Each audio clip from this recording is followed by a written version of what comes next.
Hello everybody, today I'm talking with Cole again on Frege's On Sense and Reference, so I'm just going to hand it over to Cole if there's anything you need to say as part of the introduction. It's on you. We should offer the PDF for people who want to read along, because we're actually only going to be looking at the first 6 pages of the PDF. We're mostly going to be looking at language puzzles. So Frege, I don't know, would you say he created philosophy of language with this paper, or just kind of got the ball rolling? Well, that might be a strong claim, but I guess that philosophy of language as its own philosophical tradition kind of started with Frege. I mean, people had talked about language before, right? But it sort of wasn't its own field as much. Contemporary philosophy of language takes its cues from Frege. For my students specifically, this is very high-level stuff. I guess for your audience too. Frege this paper is really hard. Yeah. Frege is rarely taught to upper division students, philosophy majors in America. And quite often people won't encounter him until graduate school. But I think language is incredibly important. We saw some language type claims appear when we talked about Nagel. And you'll see it appear in lots of philosophy because it is in many ways a nexus point for philosophy and logic. And we see that come out in philosophy of language. So this is going to seem strange, and it might seem irrelevant, but it's an important starting point, and I think it appears in enough philosophy that people should have an idea of what philosophy of language is, and I think Frege is a good place to start, even if it is very difficult. So I think it's worthwhile. Mm-hmm. It will help you be better philosophers, and it'll definitely make reading philosophy papers way, way easier. Sound good? Yeah. I mean, no, it's just like, unfortunately, it just is a difficult reading, but it is important. And like you say, there isn't really a better place to start with it. So, yeah. When we decided to do this reading of Frege, part of the reason we decided to do it was because it is so difficult. Having 2 philosophers go over it with any audience seems beneficial. I don't know that it should be read without a philosopher. It's like a seatbelt in a car, right? Like this thing it's tricky, and we're going to do our best with it. But I think some background does really help contextualize it. So I know you wanted to provide some background, Kane, and I also want to provide some background. Yeah, okay then. So what, you want me to go first on this one? So sure. Yeah, okay. Well, no, the only thing I wanted to say, see, the thing is, I'm not sure exactly what we're going to talk about as we talk through this. But it might be worth just mentioning there's something sort of going on in the background of this paper that Frege doesn't mention explicitly. And that's that one of the things that he's interested in accounting for is something known as the compositionality of language. And basically this just means that the meaning of a statement is kind of built out of the meaning of its parts. And it looks like this is how we're able to understand completely novel sentences. So if I say something like, David Bowie lived on the moon and grew tomatoes, and then he held a tea party with Bertrand Russell, right? You understand that sentence, and presumably you've never encountered that sentence before. And the reason why you can understand it is because the parts of the sentence, the name David Bowie, right, and the moon and grew tomatoes, those mean the same thing no matter in what context you use them, right? So I can say David Bowie was born in, 1940. David Bowie lived on the moon. David Bowie did this. David Bowie did that. The name David Bowie means the same thing each time. And so the meaning of a sentence is constructed out of the meaning of its parts. And you can get longer and longer and longer and more complex sentences by putting parts together in that kind of way. So that's something that's just sort of there in the background. Again, it's not explicitly, I don't think it explicitly states it anywhere in this paper, but that is something that's important to Frege, and it might be worth bearing that in mind. Well, I think the thing that is really important to keep in mind there does become relevant to the section we're reading when he talks about objectivity and subjectivity, because the fact that that sentence that nobody had ever heard before is comprehensible to us seems to indicate that there is something objective about language and about words. Mm-hmm. It's not going to be enough to say, oh, well, because we all agree on what these things mean, that's just what they mean, and we're done with it. Because nobody's ever been confronted with those things before, and it's not clear when we agreed to those meanings. It's also not going to be enough to say we all have our own subjective understanding of that. Because while certainly we might have been picturing different things, you made an utterance, and something meaningful was conveyed to people. Mm-hmm.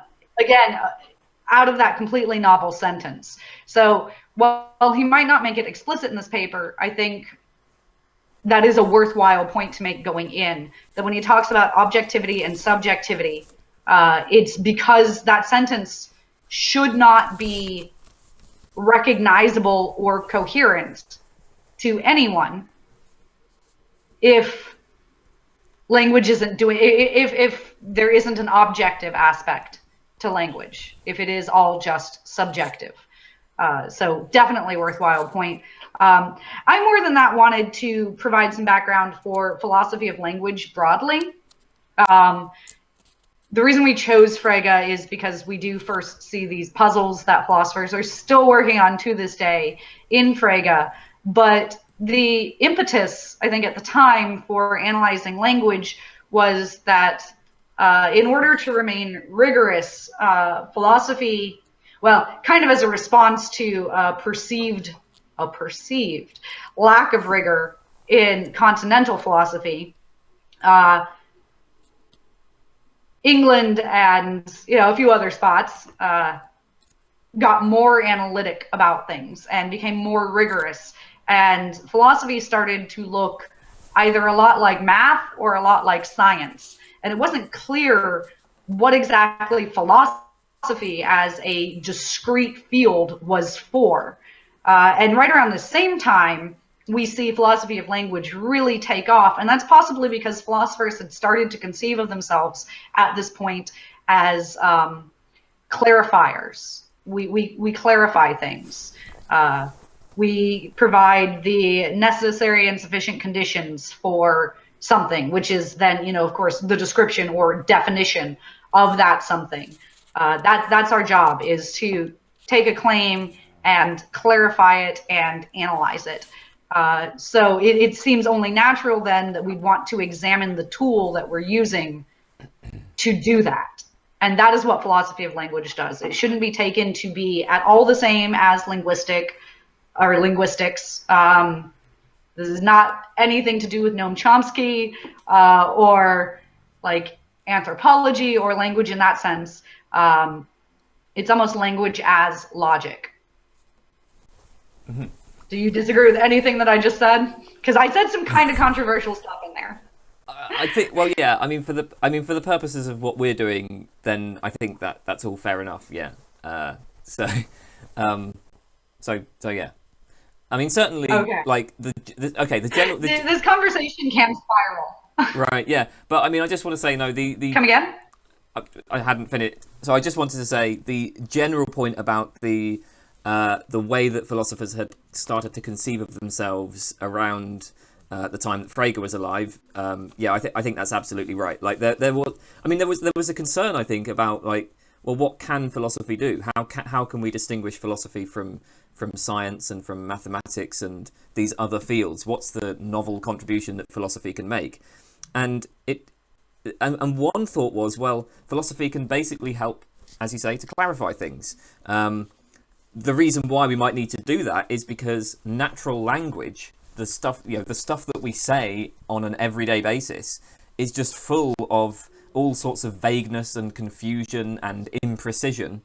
And there were a lot of philosophers who thought that the task of philosophy was to kind of purify language, was to purge language of its vagueness, and then that's going to sort of form the basis of a sophisticated science. Like, once you understand what your concepts mean, you're in a much better position to do experimental tests and do all of the stuff that they do in science. If there's vagueness and if there's imprecision and confusion, then that's going to cause problems. People are going to misunderstand each other and so on. So there's this concern with philosophy as linguistic clarification, which I think start to see in Frege. I think my students it'll be pretty familiar to them, because I'm still, if you ask me what is philosophy for, and I would say it is for critical thinking. That's what we do. We clarify, we precisify when possible, and when not possible, we precisify in the sense that we've said, you can't precisify that. I'm still of the belief that the bulk of philosophy is examination of ideas and thought processes and arguments, not the kind of psychological examination that some people might want to engage in, that more continental philosophy engages in, but a more analytic approach to that. And yeah, that's how we get to sense and reference. Okay, so are we now turning to the? Shall we? Yeah, away we go. All right. Well, we're now okay. So there we are. We're now looking at the first page of On Sense and Reference, and okay. So like right from the start, we have this word here, equality, and so very first sentence. Equality gives rise to challenging questions which are not altogether easy to answer. Now, what is Frege talking about when he uses this term equality? That is it's maybe a slightly misleading translation, actually, because, so my understanding here is that Frege really means something more like identity. So when we say, he's got it in a footnote here, I use this word in the sense of identity and understand A equals B to have the sense of A is the same as B, or A and B coincide. So imagine something like, for example, Mark Twain is Samuel Clemens. So we have these two different names for the same person. Or something like 1 + 1 = 2, right? In that case, we've got two different ways of picking out the same number, because like 1 + 1 just is 2, right? They refer to the same number. In all of these cases, we have different ways of referring to the same thing. Or, the morning star is the evening star is another one that we might end up using in this video. I think Frege uses that in his paper. So that's what he's referring to here. Anything you needed to add to that, Cole? Well, you broke up for the vast majority of that, and I couldn't hear anything you said. So if I repeat anything you said, then we'll cut it, I suppose. But I wanted to point out for my students and for newcomers to philosophy that equality here is numeric identity. Is that essentially what you said? I just said identity. So numeric identity is a good okay. clarification on that point. So, yes. Well, because my students specifically talk. Well, yeah, we've gone through personal identity. So I want to distinguish it from personal identity. And instead say numeric identity, which is to say that it is a one-to-one relation. These things are literally exactly the same. They have the same identity. And then you came back in when I heard you talking about the morning star and the evening star, both of which actually, I'm going to use a word here, refer to Venus. So we can even introduce a third term here, but that's just, identity is just to say that the morning star is Venus and the evening star is Venus, and those are the exact same thing, exact same object. And usually I like to distinguish between numeric identity and identity in other senses. Yeah, yeah. No, yeah, that's an important Okay. distinction, so that's fair enough. But yeah, so that's what Frege is talking about here when he uses this term equality. Okay, yeah. So hopefully that's clarified things. I really want to skip the next few sentences because I have no idea how to say that German word. But I do think the question he asks is important. Is it a relation? Right? The thing that makes that a relation. And then he clarifies objects or between names or signs of objects. Like what kind of relation? And then there's that sentence. How would you say that? Burgerschrift? Okay, it can't be burger. Burgerschrift? It can't be. It's.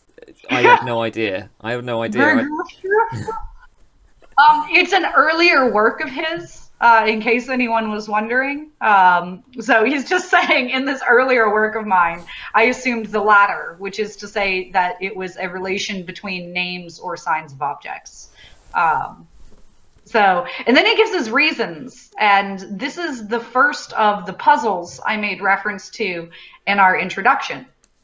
The reasons which seem to favor this are the following. A equals A and A equals B, and those are identity statements, are obviously statements of differing cognitive value. A equals A holds a priori and, according to Kant, is to be labeled analytic, while statements of the form A equals B often contain valuable extensions of our knowledge and cannot always be established a priori. That is a lot of information. And I think we definitely need to break that down. So when he says that A equals A holds a priori, he means that that's true without any investigation. So to start a sentence that way, this would be like, the morning star is the morning star. There's nothing newsworthy about that. You just know that. Cole Nasrallah is Cole Nasrallah. If somebody told you that, you wouldn't be like, oh my God, mind blown. That's some craziness. We're not going to worry about Kant that much in my class. I don't particularly like Kant. Sometimes I do, sometimes I don't. I don't know. It depends. But he would label that analytic, which is a kind of category he has. I think we can move roughly past that without Frege suffering much. But the next part of the sentence, while statements of the form A equals B often contain very valuable extensions of our knowledge, what he's saying there is effectively that that's newsworthy. If I told you the morning star is the evening star, I've given you knowledge, possibly, unless you already knew that. When I learned this in my undergrad, the professor gave the example of Clark Kent is Superman. So you can imagine living in the Superman universe, and somebody coming up to you and saying, hey, Clark Kent is Superman. And you'd be like, what? That's crazy. That guy's a nerd. He wears glasses. They look totally different, right? So that statement contains something that an A equals A statement does not contain. In fact, it can have this extremely, this newsworthy quality, right? That two things are identical can be newsworthy. And that's what Frege is pointing out in this lengthy and complex sentence, is just, Clark Kent is Clark Kent is a priori, and not impressive at all. Whereas Clark Kent is Superman is totally different, even though they're the same statements of identity, apparently. Do you want to take it? Did you have stuff to add to that, Kane? No, I don't think so. I think, yeah, that's a perfectly fine explanation. I don't think there's anything more to say there. So, yeah. I guess if I mean, I think that yeah explains that part. So Oh, this is going to be so long. well, okay. I mean, but look, right. This is yeah, okay. So it might be long, but then this is, I guess, a really important part of the paper, isn't it? So, I mean, so just to relate this back to the four puzzles, because you'd mentioned the puzzles, and then I don't know if you actually explain. So, the puzzle here is just there is a difference between saying, for example, Clark Kent is Clark Kent and Clark Kent is Superman. And that's one of the things that we need our theory of language to account for, right? We need to explain that difference. And the worry is that if you think of identity as a relation between objects, then, or as a relation between the objects that are designated by the terms Clark Kent and the term Superman, then it looks like you can't explain that difference. In fact, Frege says this himself. Now, if we were to regard equality as a relation between that which the names A and B designate, it would seem that A equals B could not differ from A equals A, i.e. provided that A equals B is true. So if Clark Kent is Superman, and if we think of an identity between, if we think of identity as a relation between that which the terms Clark Kent and Superman refer to, then there just isn't there isn't any difference between saying Clark Kent is Superman and Clark Kent is Clark Kent. And so anyway, that's the puzzle, and that's why it looks like we have to think of this relation as holding between names of objects rather than the objects themselves. Did that make sense? That was excellent. I don't have anything to add to that. I kind of want to look at the next sentence, though. It is just as dense and complex as everything we've looked at up until now. So he points out, but this relation would hold between names or signs only insofar as they named or designated something. It would be mediated by the connection of each of the two signs with the same designated thing.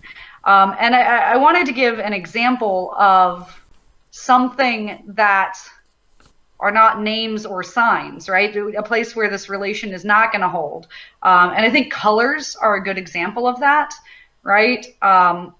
So they're not a name, but like I could say, that shirt is blue, the sky is blue, your notebook is blue, and this is not, it's not going to work for colors. For example, things that aren't names or signs. I don't really know how to clarify what he means by signs. Can you clarify maybe what he means by signs, or does he just mean names? Okay, wait. I'm a bit confused now. And okay. Is that because, I should have clarified, because blue doesn't designate anything in the world. Yeah, I mean, I'm still a bit confused. Right, I mean, I don't know. I don't know if we should maybe cut this, or if we should just allow this as like an example of, how philosophy works. But I don't know. I thought so with the case of colors, I mean, you can just have another word for blue, right? Like flobble. I could just say, okay, I'm going to use the word flobble to refer to blue. So that looks like a situation where you could have the same problem of like blue equals blue and blue equals flobble, right? Blue equals flobble would tell people something new. I don't disagree. I don't disagree at all. And what I was saying was not meant to undermine that in any way. I think because we've been having these technical difficulties, I just de-emphasized the part I wanted to emphasize. I was holding on to this idea that it needs to designate something, like some physical thing out in the world, right? It needs to name or designate some physical object out in the world. And because colors don't name or designate a physical object out in the world, you might say, oh, well, they don't exist then, or something like that. Like this can't accommodate things that we know exist, but that aren't objects. Yeah, okay. I mean, that might be a bit controversial because blueness arguably is a property of things. So well, how about, like, I don't know, unicorn or something as an example of a word that just doesn't have a... Yeah, I didn't That want to doesn't get into designate negative anything. existential, or I didn't want to get into existentials like that. Yeah, no negative existentials. But yeah, we can do that. I was trying to go a bit more basic. But I could say again,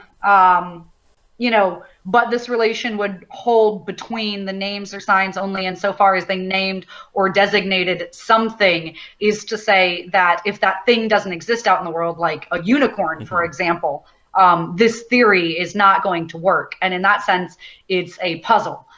Because we want to be able to say sentences containing unicorn, even if it's just to say unicorns don't exist. That's going to turn into a puzzle for Bertrand Russell later on, and I think I was trying to use colors to avoid talking about this puzzle. Okay. Well, sorry for screwing that up then. No, it's fine. Actually, I think this is an example of doing philosophy.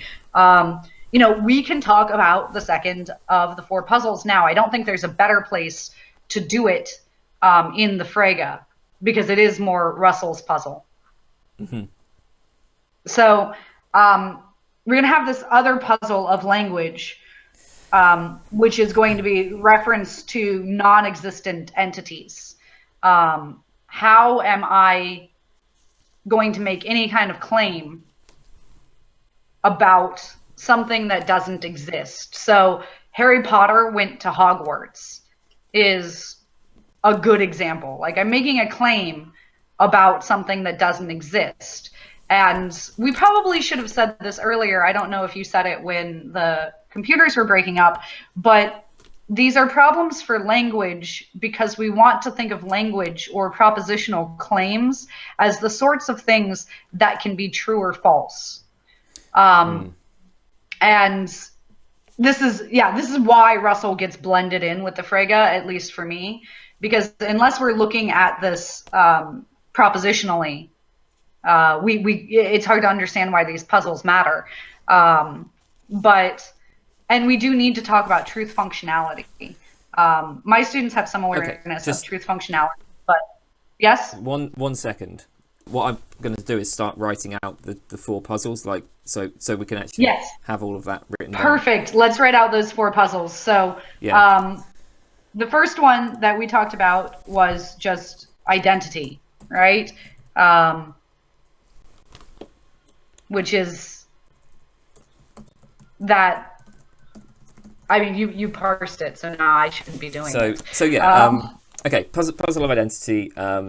Right, let's say the sentences Clark Kent is Clark Kent, right? That tells us something interesting, whereas the sentence, Clark Kent is Clark Kent tells us nothing interesting, whereas Clark Kent is Superman does tell us something interesting. So Clark Kent is Clark Kent, not informative. Clark Kent is Superman is informative. There's a difference in meaning in these two sentences. If two things are identical, there shouldn't be any discrepancy. One of those items shouldn't be newsworthy, shouldn't have information, it shouldn't have content that the other one doesn't have. So to say A and B are identical seems to indicate that there can't be any more to A or B other than complete commonalities. And yet we have this problem of, well, one of these sentences contains novel information. I like to call it newsworthy. You might call it meaningful information. Non-a priori, right? This is a posteriori information. We're going to have to go out into the world. And that's strange for a statement of identity. Saying two things are identical should be bland, maybe? Is that the word you want to use? Or is that a word you're okay with using? Yeah. I mean, trivial, bland. Yeah, trivial is better. Yeah, it's trivially true. And for, again, people not familiar with the jargon, that is a mathematical claim. Nothing new is being asserted in an A equals A statement, but in an A equals B statement, something new is being asserted. It's non-trivial. Yeah. It adds something. So that's the puzzle of identity, and then what are we calling the next puzzle? So what is this? Reference to non-existent? Non-existent entities. Yeah. Okay. So in this next sentence, he doesn't really raise this puzzle. I'm going to reiterate a lot because I don't know what you'll cut. But he doesn't really raise this puzzle, but this is a language puzzle. I believe it's raised by Russell first, although I could be wrong.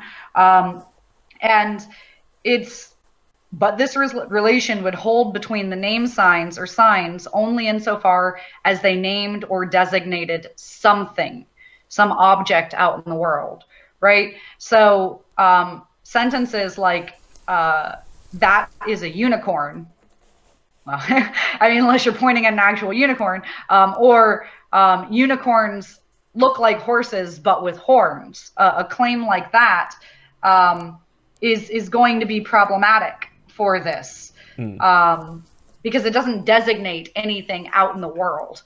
And even though this isn't the point that Frege is making here, I think it's a good time to draw out this next language puzzle, which is to say, how do we make reference to things that don't exist physically in the world or don't designate anything in the world?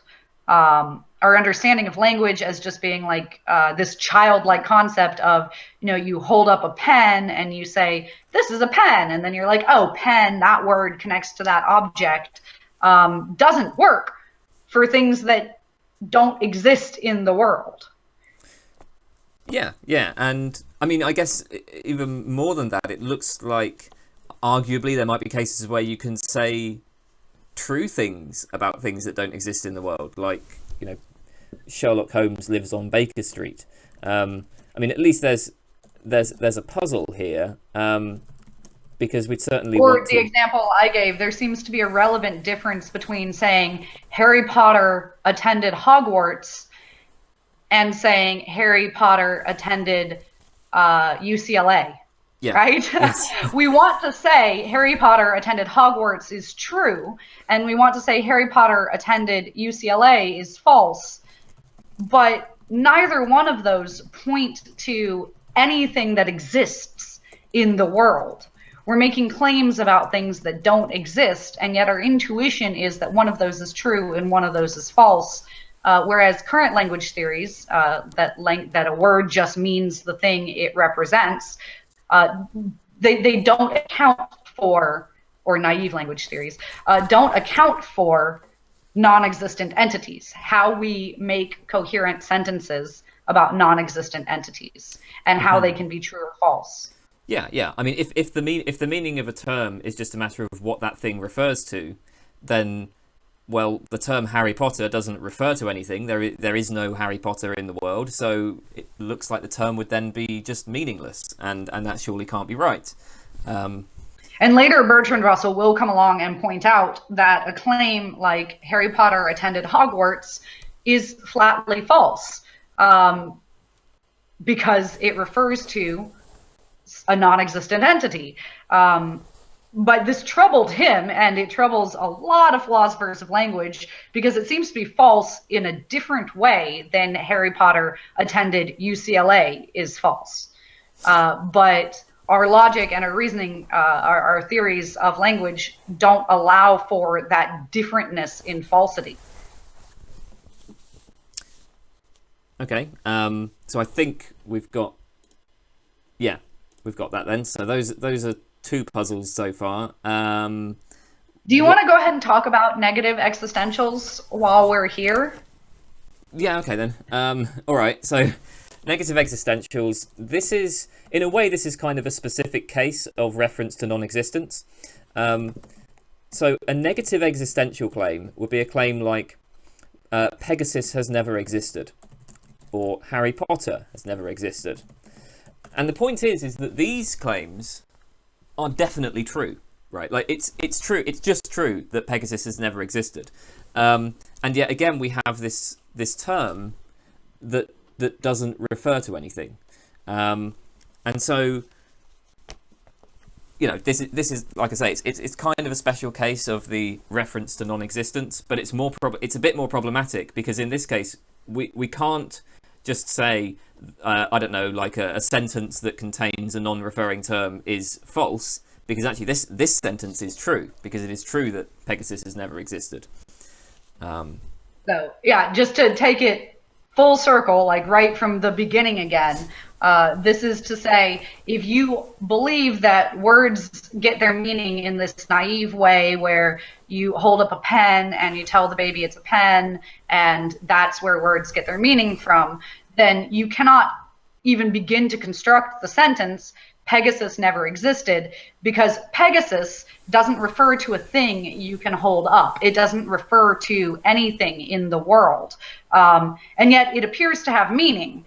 So that's problematic. And then take it one step further, if you want to make the claim Pegasus never existed, well, Russell points this out in a much more mathematic way that I hope you're writing down, but might not be, which is that already a sentence that contains a non-existent entity is false, because it refers to a non-existent entity, and you need to claim that something exists. Like a word needs to designate something in the world in order to have meaning, or in order to be true.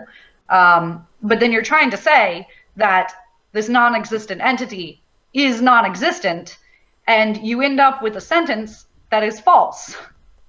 And logically false, and that's hugely problematic. You cannot. It's obviously not the case that it is false that Pegasus never existed. There's no way with that naive account of language, or with many accounts of language, to make negative claims about non-existent entities, which is just to say that non-existent entities don't exist. That is the real problem with theories of language that say that words just represent something out in the world. Mm-hmm. So, all right, I'm ready to move on. So back to the text. Okay, so I mean, just to be clear, I've said there are 4 puzzles here. We've done 3. Are we coming back to the 4th one later? Then yeah, because right. Frege does bring up the 4th one. So we are aware we'll be coming back to this. Those are 3 of the 4. Okay, yeah. Okay. The next bit's kind of cute, and I know you wanted to say something about it. Oh, okay. Well, where is the next bit? This is all right. Where are we now? Nobody can be forbidden to use any arbitrarily producible event or object as a sign for something. Oh, this wasn't what you wanted to say. No, although I mean, it might just be worth mentioning. Like this, I think all he's saying here, it's fairly straightforward. Like you can just come up with a word and use it to refer to anything, right? I mean, like you can just establish a convention whereby I use the word like flobble to mean blue, or I could use the word flobble to mean kidneys. Like ultimately, what words refer to is arbitrary. It's just a matter of social convention. We happen to use the word blue to refer to a particular color. We could have used it to refer to anything. Well, and what's worse is I could start calling blue things red. Yes. Yes. Yeah, right? I could just decide that I am going to call blue things red, or I'm going to call all horses unicorns, right? And I think that leads us to the next sentence. In that case, the sentence A equals B would no longer refer to the subject matter, but only to its mode of designation. We would express no proper knowledge by its, I'm scrolling down, by its means. That's all I took away from that. Did you take away anything else from that? No, I don't think so. I didn't have any notes specifically on that bit there, so yeah. Yeah, that's fine. Okay. I hope now that we've talked about negative existentials, we can still use Superman and Clark Kent, even though they are themselves non-existents. Just occurred to me that that's interesting. I guess we could use them right through, actually, to talk about this. Well, I mean, there are other. I mean, I did mention at the beginning Mark Twain and Samuel Clemens as two names that refer to the same person. So if you want to use, yeah, but we can use Clark Kent and Superman as examples for our negative existentials and our non-existent entities. Yeah, yeah. So you could use them as an example all the way through I see all what you four mean. So yeah. A negative existential would be something like Superman has never existed as well. That's true. There is no. In fact, Superman is Clark Kent would be a problem of reference to non-existent entities. Yes. Like you're not going to be able to say that because neither of those things exist. What is it that Clark Kent did? He worked in what was it? He was a journalist. Clark Kent worked as a journalist. So there you go. Clark Kent worked as a journalist is an example of reference to non-existence that we might be inclined to say is true. Clark Kent attended UCLA. We have no inclination to say is true. So yeah. I've just changed the puzzles Excellent. to make them consistent. So he's got this next bit that has to be drawn, So do we want to read it first? Let's read it first. Okay, so I think so. There's this bit where does this? Okay, you've got quite a nice drawing of this, so I'm going to put it onto you when. Well, let's read it first. But it's I've just highlighted it. And it's where he says a difference can only arise if the difference between the signs corresponds to a difference in the mode of presentation of that which is designated. Let A, B, C be the lines connecting the vertices of a triangle with the midpoints of the opposite sides. The point of intersection of A and B is then the same as the point of intersection of B and C. So we have different designations for the same point, and these names, point of intersection of A and B, point of intersection of B and C, likewise indicate the mode of presentation, and hence the statement contains actual knowledge. And this is a perhaps complicated example, but I'm going to bring it up. You are now on screen, so you can put up your. Okay, so I was writing down a label for it. So this is what he is describing here, and that center point. Maybe you should put A, B, C on the lines as well. So, okay. Yeah, just label A, B, C. Well, now it just looks like I've drawing some arrows. It just looks like I labeled the corners of it. So those lines are A, B, and C, and that center point is the mode of presentation, which you can tell I'm used to being in the classroom because I really want to just write down, like,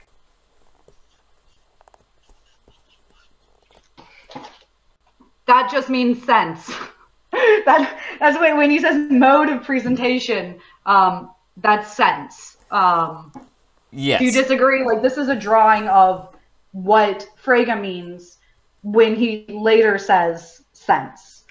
Well, I mean, as I understand him here, he's basically saying, look, there's these, we've got these three lines, and the place where A and B connect each other is the same as the place where B and C connect each other. And so you can designate that place in two different ways. You can say the point of intersection of A and B, or you can say the point of intersection of B and C. And they're the same thing. And so the idea is that we have two different modes of presenting the same thing. Yes. Yes. And again, later that will become sense. So the referent is that point of intersection. And then we have these two different ways of presenting that point of intersection. Maybe I should have written sense as like all of it, not just that. Yeah, so that's the object they're all referring to. That center point of the triangle is the object out in the world, the moon or the morning star or the evening star or Venus or Samuel Clemens or whatever, that object out in the world. And you can get to it via these different modes of presentation. It didn't have to be a triangle. It could have been a square if you wanted to have 4 different modes of presentation, right?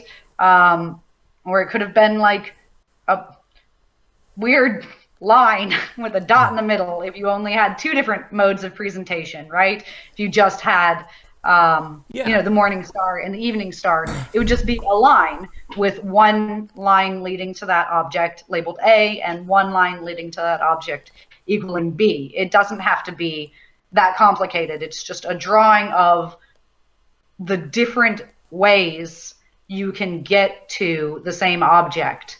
I mean, and there's like an infinite number of ways you can do that. There are an infinite number of ways of picking out that point on the triangle. So if we had been talking about cats, for example, I might have drawn a square because I could say kitty, I could say cat, I could say feline, and I could say like mouser, maybe. Mm-hmm. I'm avoiding the obviously obscene one that I could also say, right? So you draw a square instead, right? Or 4 dots, all connecting to one central dot. It didn't have to. Sometimes freshman students are like, but it was a triangle, so it has to be a triangle. So I just want to make really clear, the triangle itself and the drawing I did is irrelevant.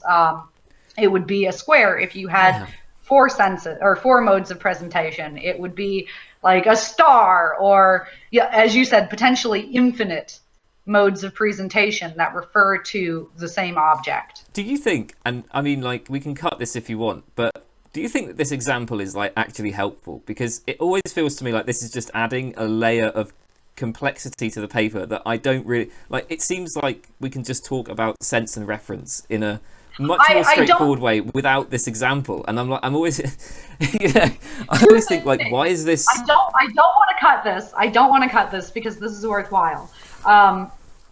So that's one of the things. Second, I am really conflicted about that.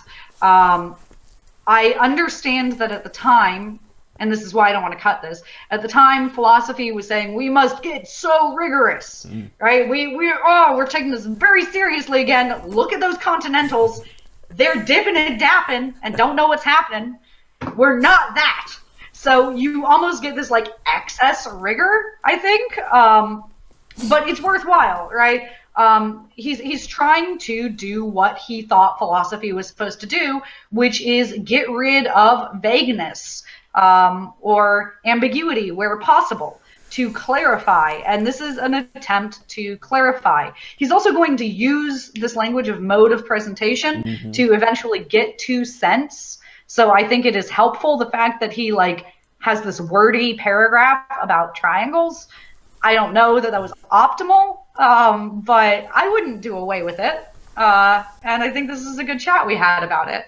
Yeah. You'd still do away with it, wouldn't you?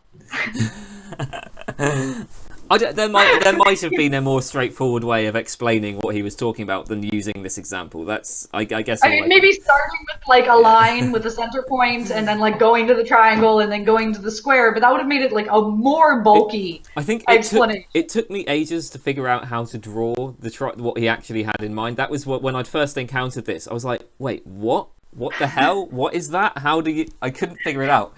But that is why I came with my triangle prepared, because I was like, people are gonna need to just see this. Let me just draw it. How relieved were you when you saw that my drawing was the same as yours? Very pleased, very relieved. Although your drawing was a lot better than mine, but like basically the same sort of thing. There's my mess of a drawing. Yeah. bit more messy. Yeah, your lines are better labeled than mine. Mine just look like the vertices. But which, I mean, I guess they are. But yeah, he's just saying a point of intersection. Yeah. Where all these things point to the same object. Maybe you should have gone with like an asterisk. That would be a bit more clear, right? Yes. And then you just the point of it Yeah. Why? Philosophers love triangles, though. We're real about those triangles. Okay, Yeah. let's get back to the text. We're serious. We're very serious philosophers. Um, Uh, yeah. Oh, okay. Well, now we're on a paragraph that I guess is a pretty important one. So, yeah. uh, okay, I'll just read it. It is natural now to think of there being connected with a sign, name, combination of words, letter, besides that to which the sign refers, which may be called the reference of the sign, also what I should like to call the sense of the sign, wherein the mode of presentation is contained. And so this is basically Frege's statement Boom. of his position. Yeah. So those lines that connect to that central dot are going to be what he calls sense. Or those modes of presentation. And that's why I don't want to do away with that prior section, because I think it's his, I mean, the paper is about sense and reference. That is what it is called. I expect him to clarify what he means by sense and like take some time with it. Okay. So Yeah. I'm okay with that last paragraph. And he refers back to it here, right? In our example, accordingly, the reference of the expressions, the point of intersection of A and B, and the point of intersection of B and C would be the same, right? The same object, but not in their senses. So with my cat, kitty, feline thing, right? Those all refer to the same object in the world, right? That little furry feline animal. But the sense of feline is much more medical or scientific, and kitty is maybe like a fancy cat, like a show cat, or like a kitten maybe. And maybe cat has the greatest level of neutrality to it, and is just conversational. They have different senses, but they point to the same object. Mm-hmm. Yeah. So he says the reference of evening star would be the same as morning star, but not the sense, right? So when you think of the morning star, that you have a different sense than you do when you think of the evening star. Yeah. So yeah, like you say, same reference, different sense, and the sense is the mode of presenting the referent. So the evening star and the morning star both refer to the planet Venus, and the thought is that there are these different ways of presenting the planet Venus. I mean, it's actually a little bit difficult to explain exactly what this means, but I guess we can think of it as like, you can access the planet Venus in different ways. Venus appears both as a very bright star in the evening and as a very bright star in the morning, and so we have these different ways of like accessing the planet Venus, different ways of presenting the planet Venus. And I mean, actually, I think. Oh, go ahead. No, I was just going to say that the idea is that like you could maybe, and I guess this is maybe a bit controversial, but you could maybe think of the sense of a term as being like perhaps a kind of description. So for Venus it might be something like, the brightest point of light in the sky at such and such time in the evening, and then the thing in the world that satisfies that description is the referent. But that again, maybe you don't want to think of it as exactly a description, but that's sort of what Frege has in mind here. I love that you're trying to keep away from it as descriptions. I think actually, if you tab back to me, I have prepared this right here, which is, for anyone familiar with logic, a relation statement. So what we have in the first statement is that the reference of A, the referent of A, is equal to, it's identical to, the referent of B. However, the sense of A is not identical to the sense of B. So he's going to try to account for that newsworthy quality in this way by introducing this concept of sense. So he's going to say, even though they refer to the same object, they have this thing. There's this thing called sense, which is the mode of presentation, and those are not identical. The sense of these two things, the sense of kitty and feline, are not identical. So I think that's the best way to explain that is just by writing it out in somewhat logical form.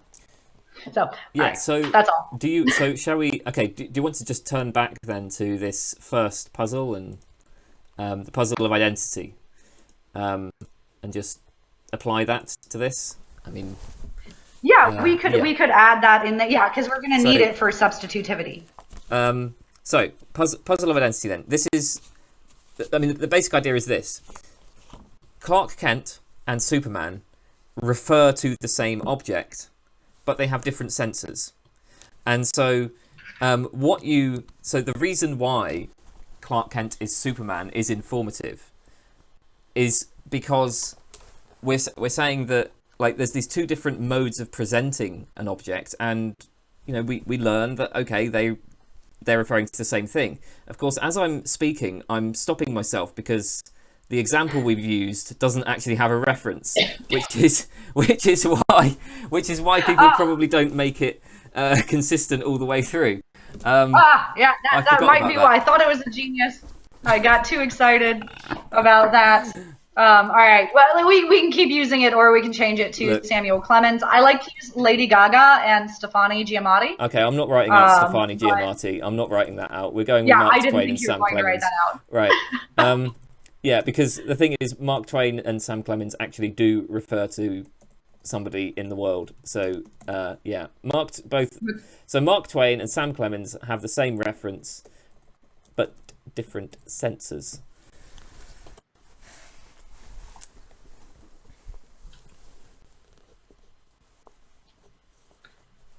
Right, and I realize that'll take a second to write. I don't know if you know how to do a not equal sign. Oh, hang on. What was I supposed to be writing here?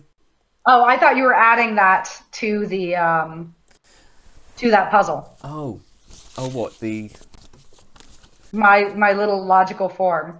The reference of Mark Twain and the reference of okay. I can just do that. We can write it in sentence structure if you'd like, which would just be. I'm just going to talk so it's slightly entertaining to people. In sentence form, it would just be the referent of A is identical to the referent of B, but however, the sense of A is not identical to the sense of B. So I don't actually know how to do a proper not equal sign. So if you just do an equal and then a slash and another equal. I've done that, and so is the slash supposed to go before or after? I've put it before. Doesn't matter. Not equals. I just put it between a sandwich of equal signs, and that will sometimes convert it into a strike through. Yeah, I'm literally just using notepads, so ain't no conversion going on here. It's hope springs eternal. Okay, so I assume you've got that. Yeah. Excellent. All right. This next bit is where I kind of start to lose the thread. Okay, where are we? Yep. So.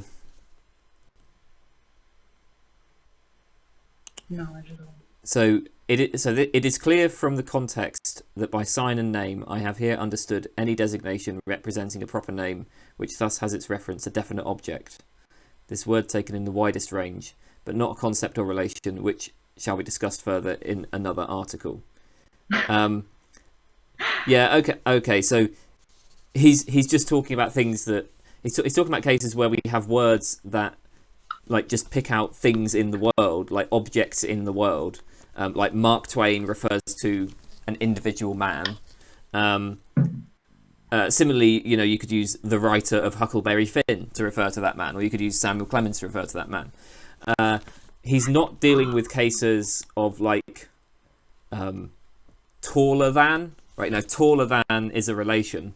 And I think he's just saying here that okay, we're not going to be dealing with those in this article.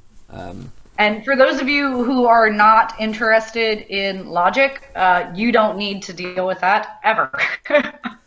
As relations are a bit what I wrote um, when I wrote in logical form was vaguely the logical language you'd use to show a relation. Um, but yeah, I don't think it's particularly important. What I meant actually, when I said is where I kind of lose the thread, is actually the next paragraph. The sense of a proper name is grasped by everybody who is sufficiently familiar with the language or totality of designations to which it belongs, but this serves to illuminate only a single aspect of the reference, supposing it to have one. I don't know how to unpack that. Um, well, I think that's just another way of like putting this idea that the sense is the mode of presenting the reference. It's almost Okay. like, I mean, imagine looking at the planet Venus from various different points of view. You could go up to you could land on Venus and actually look around. I mean, you wouldn't be looking around for very long if you did that, but I suppose technically you could, if you had sufficient protection.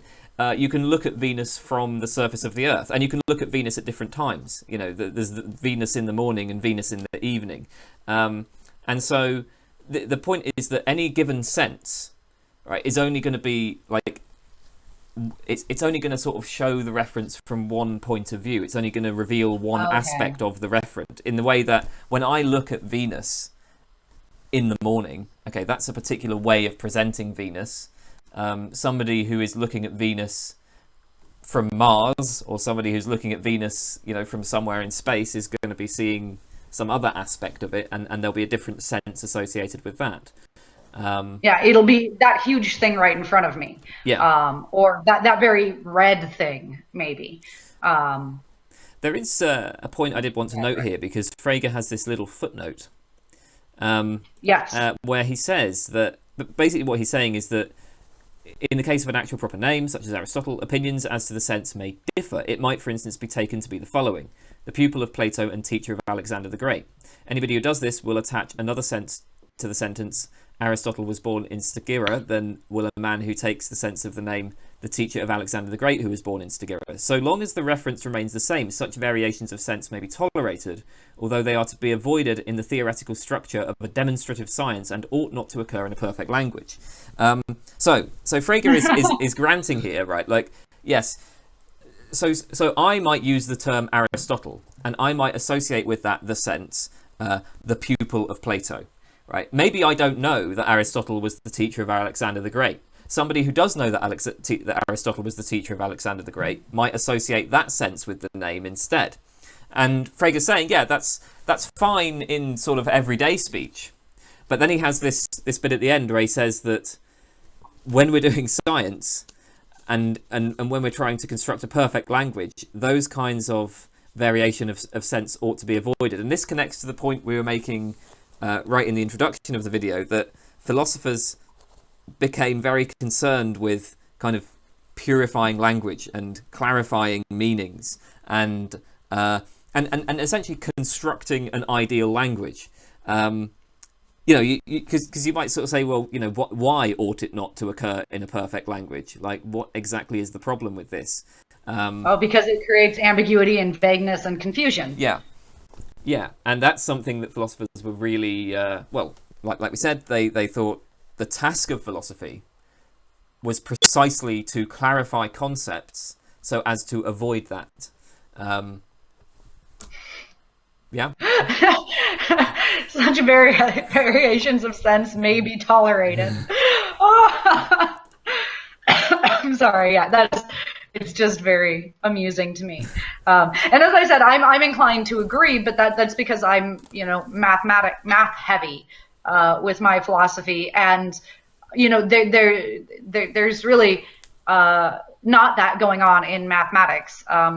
When I say two, like the number two, it's not as though well, you might have different senses of it. It's not going to mean anything other than what it is going to mean. Or when I say triangle, that refers only to, well, it's not a perfect physically existent thing, but that only refers to one thing. There is really no sense to triangle. Mm-hmm. So I would point to that as like the goal of almost to like make mathematical or perfectly logical language. The tolerated thing cracks me up. I'm glad we took some time to talk about that. All right. What do we have next? The regular connection between a sign, its sense, and its reference is of such a kind that to the sign there corresponds a definite sense, and to that, in turn, a definite reference, while to a given reference, an object, there does not belong only a single sign. This is just a point of clarification. If you picture that triangle again, right, there's lots of spokes on that wheel, so to speak. I don't think he's saying anything different there. There are many ways to pick out a given referent. So you could refer to me as, if it's my class could refer to me as their philosophy professor. And you could refer to me, Kane, as your friend. And your YouTube viewers could be like that obnoxious lady. And they'd all pick out the same referent. Mm-hmm. That's all that's going on there. Yeah. And then that next sentence where he says the same sense has different expressions in different languages or even in the same language. So actually, I think this bit it might be kind of important.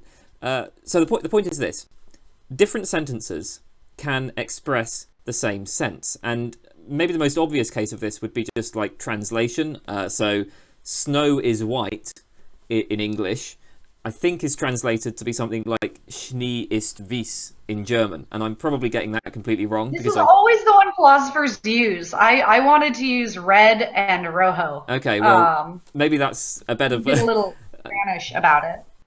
we can use that instead, yeah. What was it? Red and rojo? Rojo. Yeah, do the French or do some other language. I'm sure you know red in other languages. No, I do not.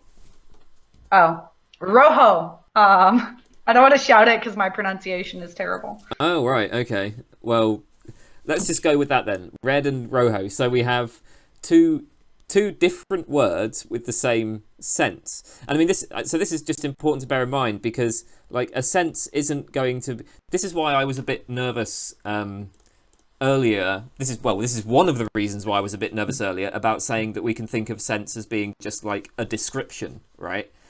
Because of course a description is something that you know is linguistic. It's something you just write out. The teacher of Alexander the Great is a description, but that's maybe a way of expressing the sense, but it's not the sense itself.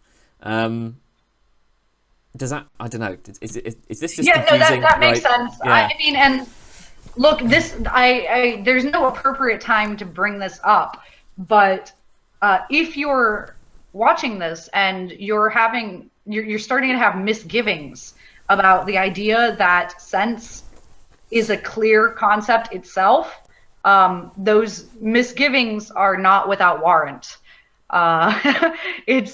His attempts at clarifying sense are short, and it's been hundreds of years since this was written. And I actually consulted my undergraduate notes in planning for this video, and I have written in them that any attempt at clarifying sense further than Frege does leads to it not working. So if his concept of sense seems incomplete or in and of itself unclear, that instinct is not necessarily incorrect. Yes, so it can be a little bit tricky to express what he's talking about, but hopefully you get the idea that when he's talking about sense, he's certainly not just talking about linguistic descriptions, right? Yeah. Because different linguistic descriptions can have the same sense. So, yeah. Red and rojo, for example. Yeah. Okay. Anything else there, or where do you want to go next? I think he offers some attempts at clarification, but I don't think that I mean, it's worth noting that he says like that there's no perfectly neutral, no senseless um, representation of something. It may perhaps be granted that even grammatically well-formed expression, that every grammatically well-formed expression representing a proper name always has a sense. But this is not to say, wait, sorry, I gotta start highlighting. But this is not to say that the sense there also corresponds a reference. The words, the celestial body most distant from Earth, have a sense, but it is very doubtful if they also have a reference. That's we can utter the sentence, the celestial body most distant from Earth, and you're going to understand that. Everybody who says that is going to understand that.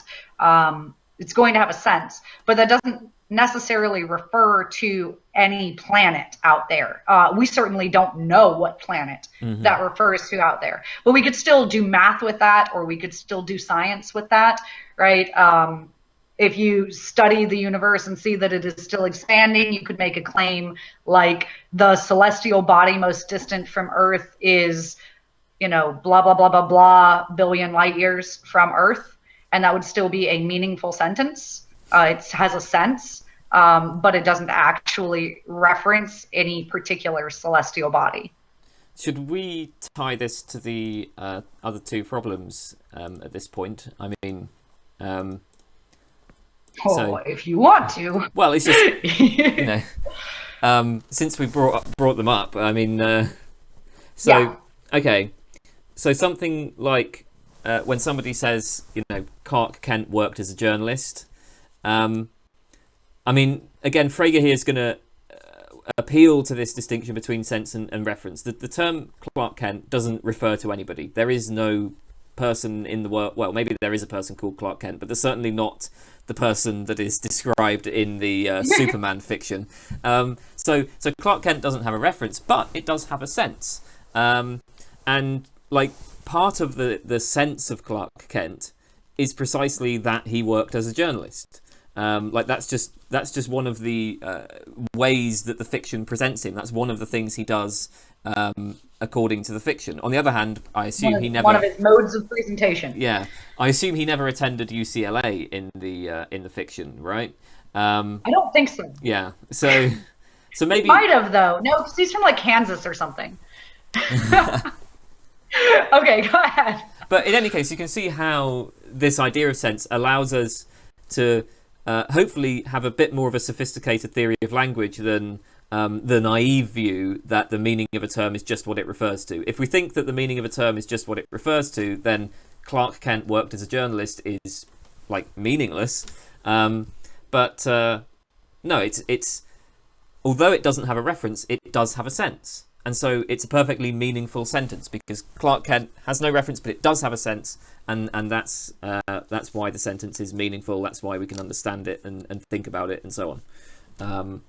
So that's reference to non-existence. And then similarly in the case of negative existentials, we would just say, well, look, Superman has never existed. That's because, what is the sense of Superman? Superman is supposed to be some sort of entity, some person who flies around and prevents supervillains from destroying the world and so on. I'm not actually that familiar with the Superman stories, but I think that's what he does. Yeah. And the point is, there is nothing in the world that satisfies that sense, right? There's nothing in the world that's true of. So Superman has never existed. That's how you then interpret that. And again, worth pointing out, the problems with reference to non-existent entities and negative existentials are not raised by Frege, they're raised by Russell. And this might answer a question you and I discussed earlier, Kane, as to why Russell and Frege can't easily be combined. Mm-hmm.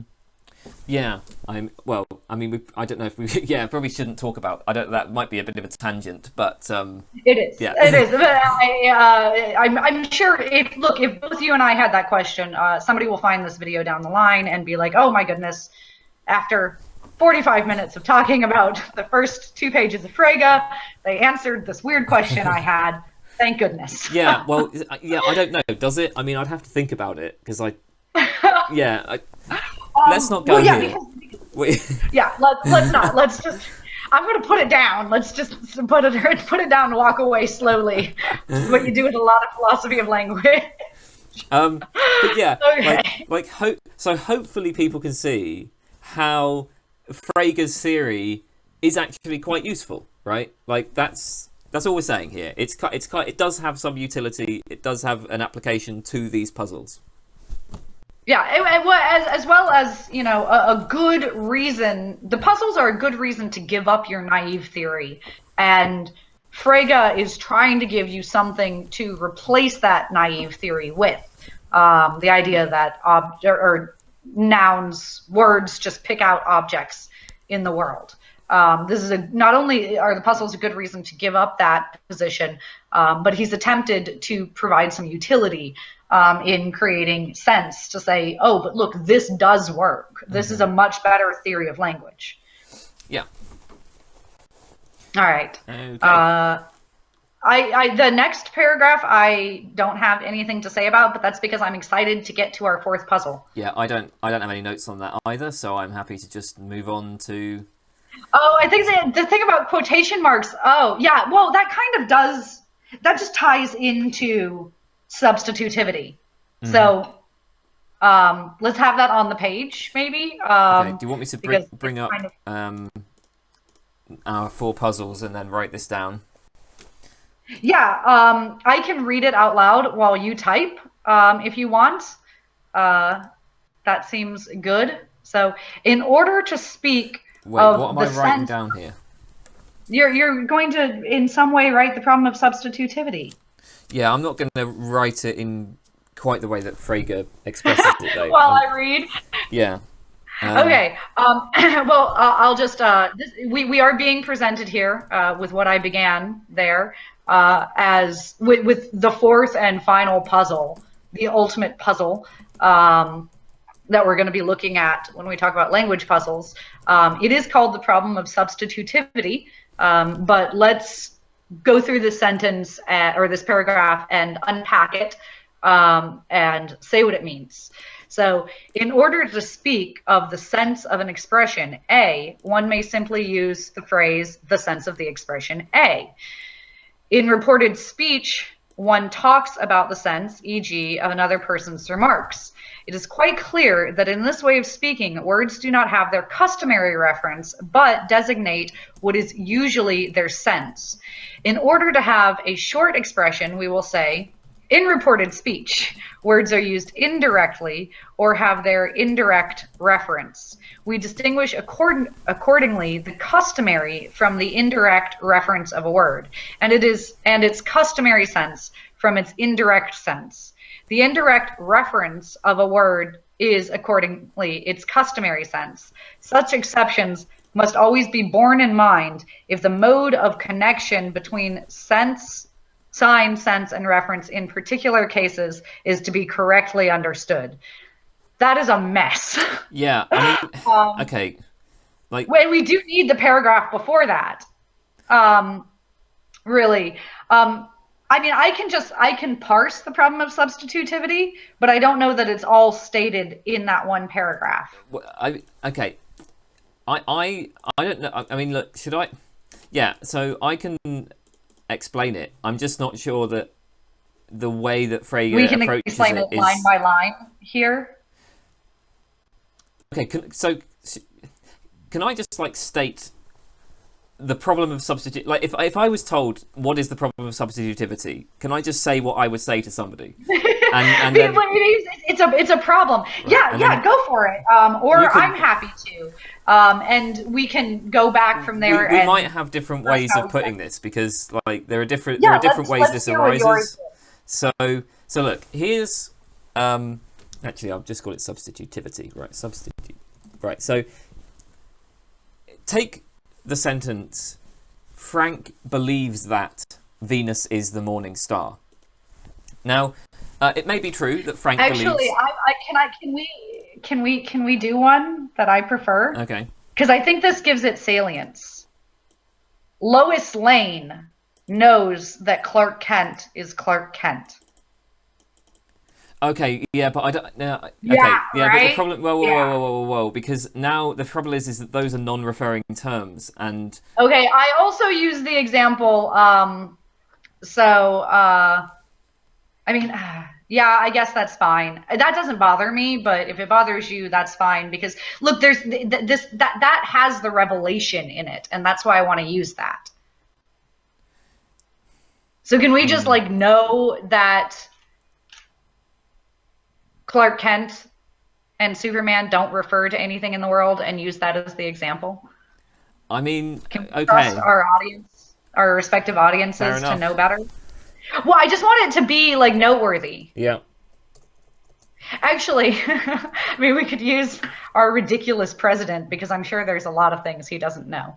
Sorry, that was snarky.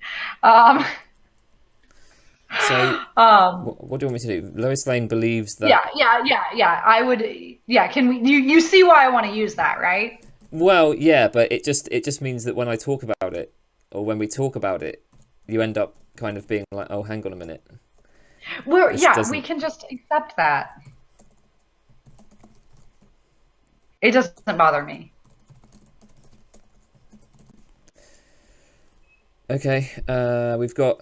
I feel like you're stressed out about this. You're like, my God, but they don't refer. We've got Lois Lane believes that Clark Kent is Clark Kent. That's the first sentence. And then we've got Lois Lane believes that Clark Kent is Superman. And Whew. so yeah, what was I saying? So Lois Lane believes that Clark Kent is Clark Kent. Well, that's true, right? She does believe that because that's just obvious, that's trivially true, and we can assume that Lois Lane is aware that a person is themselves, right? So she believes that Clark Kent is Clark Kent. Now, if we think of language as... So if we take the naive view of language, where a word, the meaning of a word is what the word refers to, well, given that Clark Kent and Superman refer to the same thing, they'd have the same meaning, so you can just replace one word with another. So we could say Lois Lane believes that Clark Kent is Superman. But the problem is that's just obviously false, right? At least at the beginning. It's a very big deal in the fiction. And then, right? He goes to great lengths to conceal the fact that he is Superman from Lois Lane. And that's why I wanted to use this, because whole plot arcs and such wouldn't make sense if that second sentence worked, if substitutivity weren't a problem. Yeah. So, again, this looks like another case where it just doesn't make sense to say that the meaning of an expression is just a matter of its reference. We need more than reference.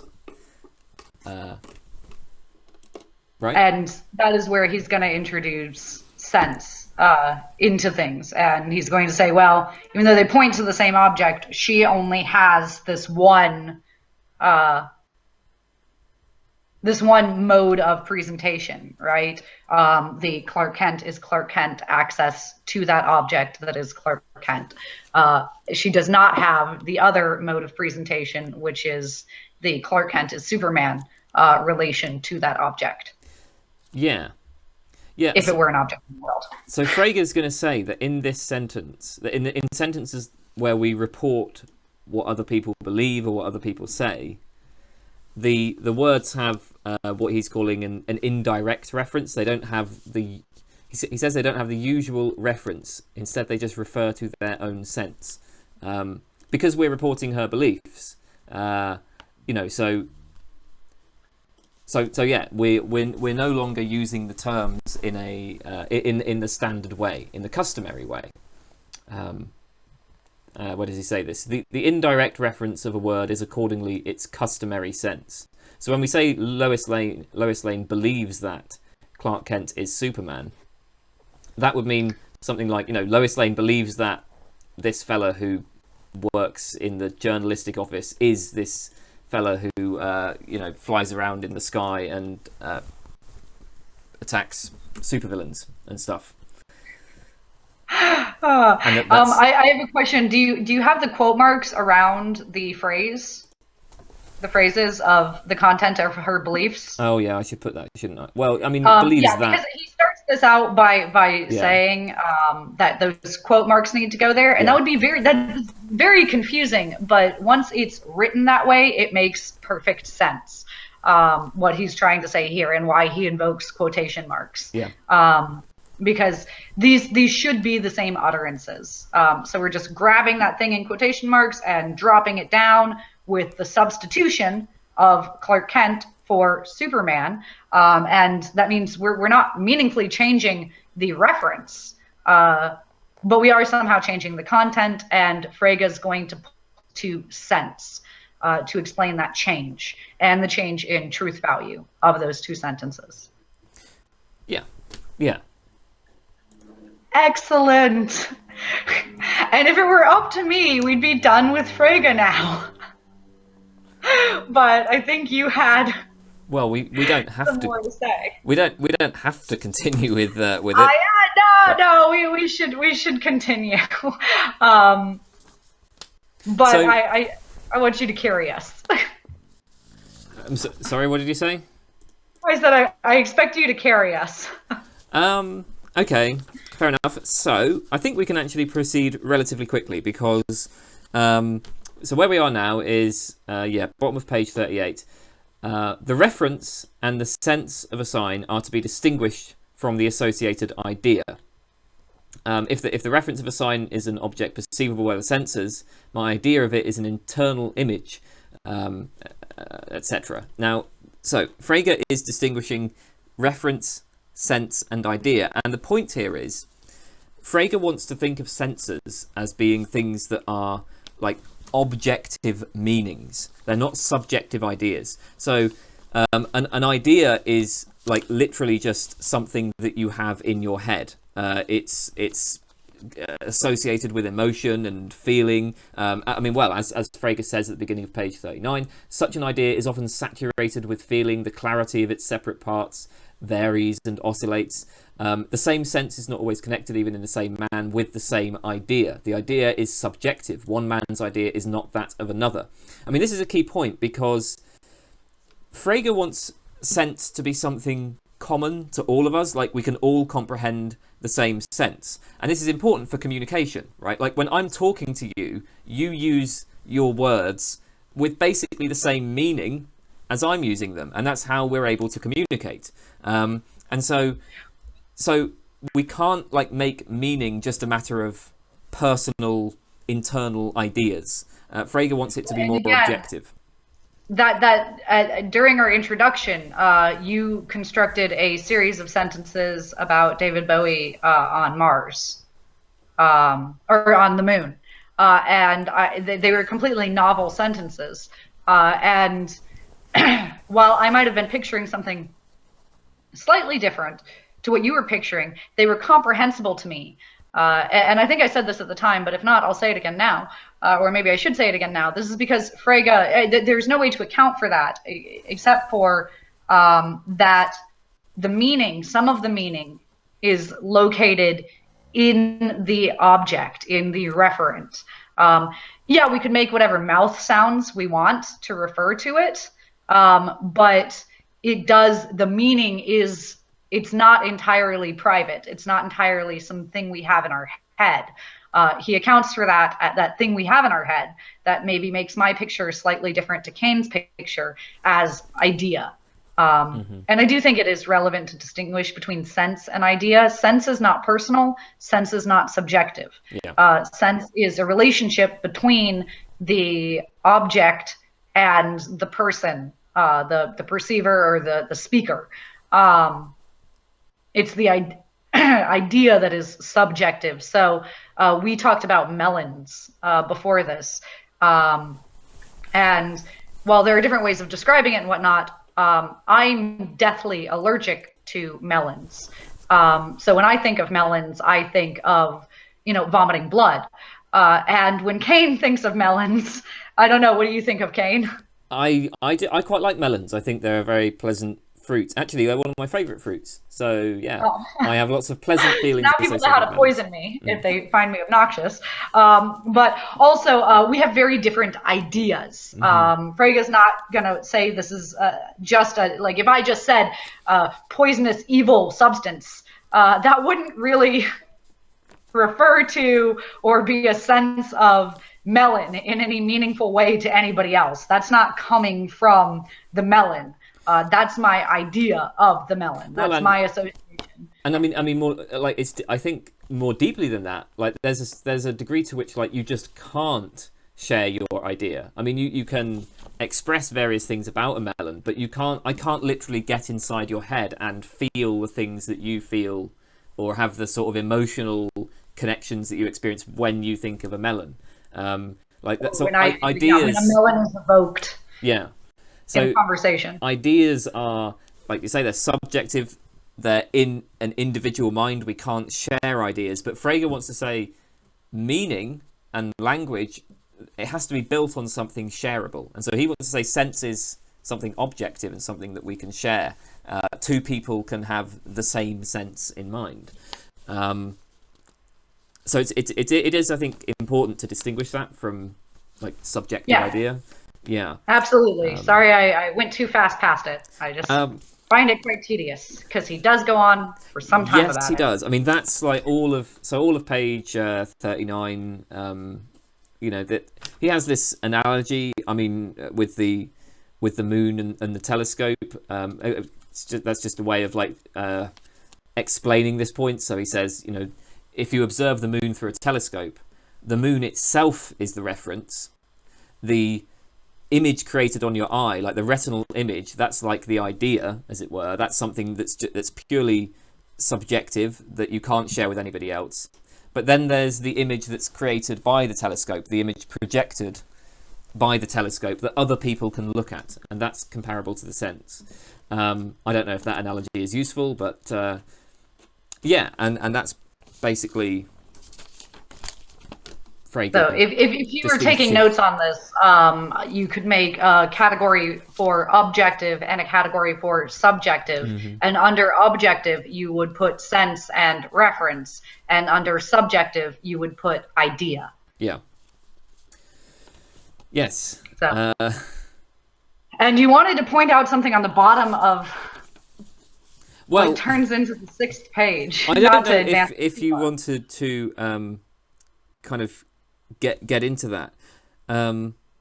Actually, you know what? Just before we turn to that, I do have a little diagram that I drew, and I should maybe just draw a bigger one now that I think about it, because it's just like a diagram of Frege's overall position. And so just to sort of, I guess, summarize what we've done here, it might help to have a little visual diagram. So maybe people are taking notes on this. I think I looked around. We seem to be the first to actually analyze the text. I did find some pretty decent videos on sense and reference and Frege. Probably more organized than ours, but I didn't find any that actually attempted to analyze the text. So maybe at some future point, people will use this to take some notes, because Frege is hard. So I'm just putting this finishing touches drawing out this thing. I mean, I don't know whether this is going to be useful, actually. This might be. Drawings are so useful. Okay. I'm gonna have to explain all of this. So, okay, I've used an example. I used an example that we didn't actually talk about, but hopefully people could just go along with it, because I couldn't be bothered to think of another of the examples off the top of my head. So I've just got the one I used there. So I'm going to go back to myself here. Hopefully this is not too blurry. Can people see that? This is my drawing. So all right, you've got Captain what we have Beefheart. here is So the term Captain Beefheart, the idea is, well, this expresses a sense, and the sense is going to be something like the writer of Trout Mask Replica. Trout Mask Replica was an album by Captain Beefheart. So we have Captain Beefheart expresses a sense, writer of Trout Mask Replica. Furthermore, it designates, or it refers to a particular referent, and that's the little stick figure there. That's the person. That's Captain Beefheart himself. That's the thing in the world, right? That is referred to, that is picked out by that term Captain Beefheart. So, and the reason why the term picks that out is because that thing in the world, that's the object that kind of satisfies the sense. That's the object that the sense is true of. So it's like there's this thing in the world, and it's true of that thing in the world that that thing was the writer of Trout Mask Replica. So Captain Beefheart expresses the sense, writer of Trout Mask Replica, and it refers to a particular individual because that individual was the writer of Trout Mask Replica. And that's just... I really like that, actually. I think that's how... It's kind of like you get to put a little check mark next to it. Once you've found the object in the world, it satisfies. Yeah. Yeah, exactly. Also, you appear to have color calibrated your webcam now by holding up a white piece of paper. There we go. Yeah, how fantastic is that? Note about color calibration, y'all. Yeah, he does talk about designation a bit in here, doesn't he? Or am I thinking? Have I gone on to Russell? Yeah, no, there it is. The proper name, word, sign, combination, expression expresses its sense, stands for, or designates its reference. By means of a sign, we express its sense and designate its reference. That's at the bottom of page 4 of the PDF. I don't know what page that is, page 40. And that's just what your drawing was of. Yeah. Yeah. Although it's hilarious that you went with Captain Beefheart. All right. So yeah, he's got a lot about the moon. That makes me notice something I want to say, actually, just for our more general audience, if we're looking at the text again, if we're looking at that section, which I hope we are. Yes. We are now looking at it. Yep, here we are. Okay. So after that, he says, idealists or skeptics will perhaps long since have objected. You talk without further ado of the moon as an object, but how do you know that the name the moon has any reference?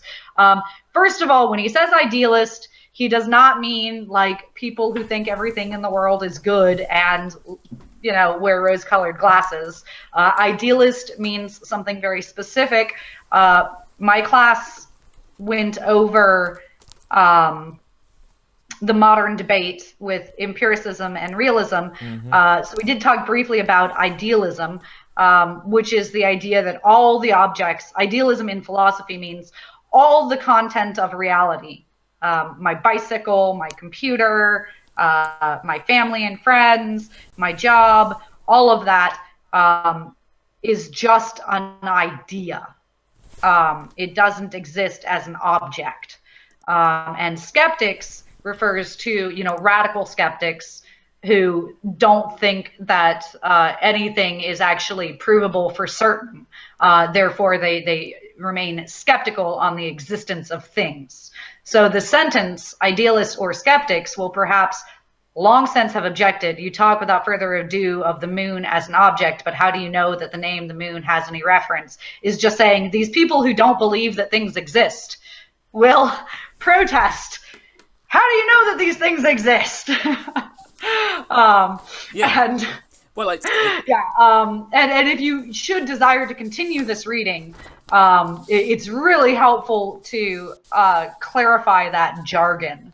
So I did want to take a moment to clarify that jargon that popped up on this page for anybody who continues reading the Frege. Well, I did think it was just worth noting that bit because it's just an example of how issues in language can connect to broader philosophical debates, I think, and so it's just worth noting because I suppose a lot of this stuff is very technical, and you might think like, okay, what's the point of all of this? But it's just worth bearing in mind, like that there are these connections to broader debates, and actually, if you recall with the little thing I drew So here it is again. You don't want to show again? Yeah, I'm showing it again because the point is like, if you're going to accept this overall picture, then there is like a world there, right? There's this thing in the world that is referred to, and that's where the idealists and skeptics are kind of coming in and objecting, or Frege says they might perhaps object to that.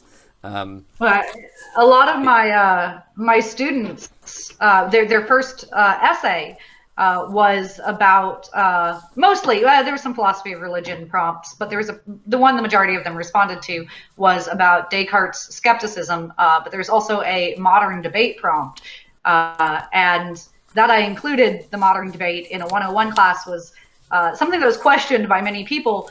And I was like, no, look, whether or not you think these objects exist in the world and your standard for certainty is going to influence your position on pretty much all of contemporary philosophy. So if you are an idealist or a radical skeptic, Frege is just nonsense. Because not only does the moon not exist, but other people that you are having conversations with don't exist. And this is going to count a lot of empiricists like Barclay, right? So I had one student who was just like, empiricism is obviously true.